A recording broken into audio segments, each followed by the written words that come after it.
សាទរសាកលវិទ្យាល័យ Belty អន្តរជាតិចុះកិច្ចសហប្រតិបត្តិការជាមួយ Monash College Monash Belty IU Cambodia ដើម្បីបើកថ្នាក់ឆ្នាំមូលដ្ឋាន Foundation Year នៅកម្ពុជាដែលមានអ្នកចូលរួមសរុបចំនួន 1,500 នាក់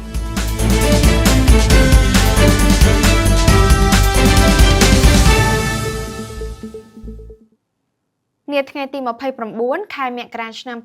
2026 សាកលវិទ្យាល័យ Belty អន្តរជាតិបានរៀបចំពិធីចុះកិច្ចព្រមព្រៀងសហប្រតិបត្តិការភាពជាដៃគូជាផ្លូវការជាមួយ Monash College Monash Belty IU Cambodia ដើម្បីសហការបើកកម្មវិធីសិក្សាឆ្នាំមូលដ្ឋាន Foundation Year សិក្សានៅអគារស្នាក់ការកណ្ដាល Belty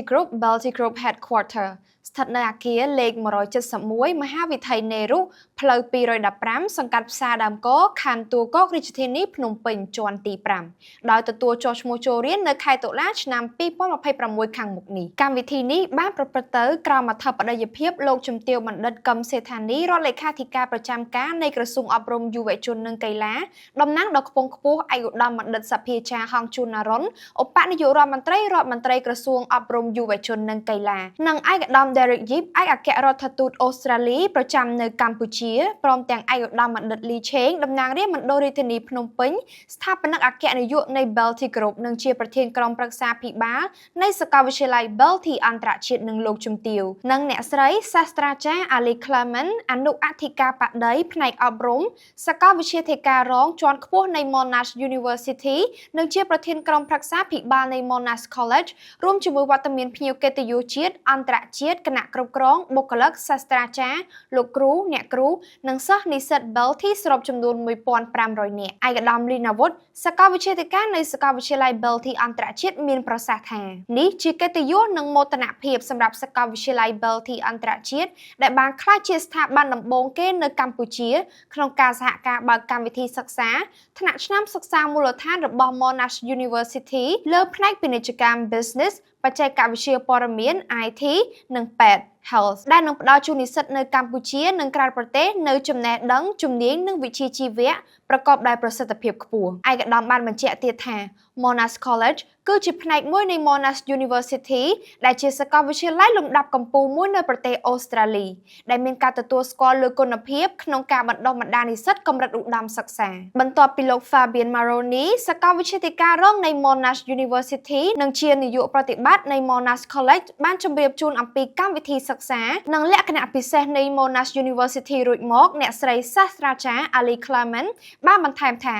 Monash University មានមោទនភាពចំពោះការបង្កើតកិច្ចសហប្រតិបត្តិការភាពជាដៃគូជាមួយសាកលវិទ្យាល័យ Belty អន្តរជាតិហើយតាមរយៈភាពជាដៃគូនេះ Monash University មានឱកាសចូលរួមគាំទ្រដល់វិស័យអាទិភាពរបស់រាជរដ្ឋាភិបាលកម្ពុជា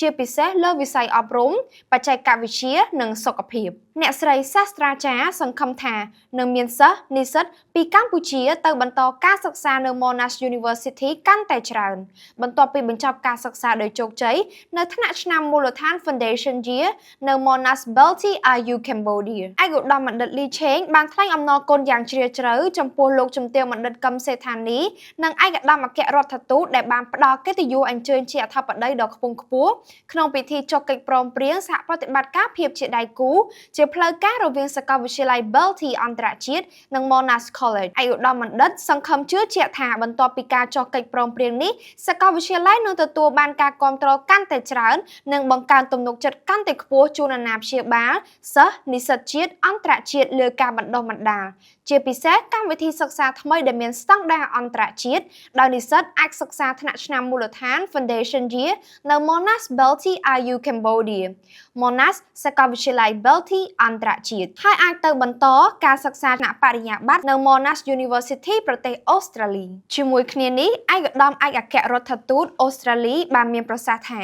ការអប់រំគឺជាការវិនិយោគដ៏មានឥទ្ធិពលបំផុតដែលបានផ្ដល់ឱកាសអភិវឌ្ឍជំនាញចំណេះដឹងនិងសមត្ថភាពជូនដល់យុវជនតាមរយៈទំនាក់ទំនងដ៏ល្អរវាងកម្ពុជាអូស្ត្រាលីជារៀងរាល់ឆ្នាំមាននិស្សិតកម្ពុជាជាច្រើនបានបន្តការសិក្សានៅអូស្ត្រាលីឯកឧត្តមបានបង្ហាញក្តីសប្បាយរីករាយនិងមោទនភាពដែលមានអតីតនិស្សិតជាច្រើនរូបដែលបានបញ្ចប់ការសិក្សាពីអូស្ត្រាលីមានឱកាសបានចូលរួមបម្រើការងារនៅក្នុងជួររាជរដ្ឋាភិបាលក្រសួងស្ថាប័នកម្ពុជាក៏ដូចជាក្នុងអាជីវកម្មផ្ទាល់ខ្លួន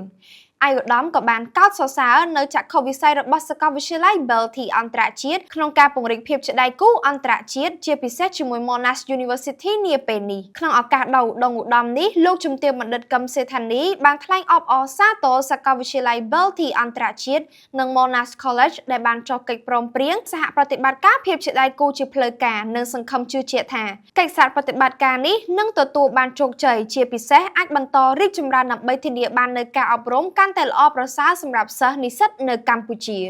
លោកជំទាវបណ្ឌិតបានវាយតម្លៃខ្ពស់ចំពោះកិច្ចខិតខំប្រឹងប្រែងរបស់សាកលវិទ្យាល័យ Belty អន្តរជាតិក៏ដូចជាភាគីពាក់ព័ន្ធទាំងអស់ដែលបានសហការគ្នារួមចំណែកក្នុងការលើកកម្ពស់វិស័យអប់រំនៅកម្ពុជាដែលនឹងបង្កើតនូវមូលធនមនុស្សក្នុងការអភិវឌ្ឍប្រទេសកម្ពុជាលោកជំទាវបណ្ឌិតក៏បានផ្ដាំផ្ញើដល់សិស្សនិស្សិតទាំងអស់ត្រូវខិតខំប្រឹងប្រែងសិក្សារៀនសូត្រពង្រឹងសមត្ថភាពនិងជំនាញរបស់ខ្លួនដើម្បីក្លាយជាធនធានមនុស្សដ៏សំខាន់ក្នុងការចូលរួមចំណែកកសាងនិងអភិវឌ្ឍប្រទេសជាតិឲ្យកាន់តែរីកចម្រើននាពេលអនាគតជាទីបញ្ចប់លោកជំទាវបណ្ឌិតនិងឯកអគ្គរដ្ឋទូតរួមជាមួយគណៈអធិបតីនិងប្រតិភូទាំងអស់បានអញ្ជើញទស្សនកិច្ចអគារស្នាក់នៅរបស់និស្សិតបន្ទប់ហ្វឹកហាត់អាកាសយានិកបណ្ណាល័យ Digital និងផ្នែកសំខាន់ៗរបស់សាកលវិទ្យាល័យផងដែរដោយនាងខ្ញុំហុងពុតបរមីផ្សាយចេញពី Belty IU News សូមអរគុណសូមជម្រាបលា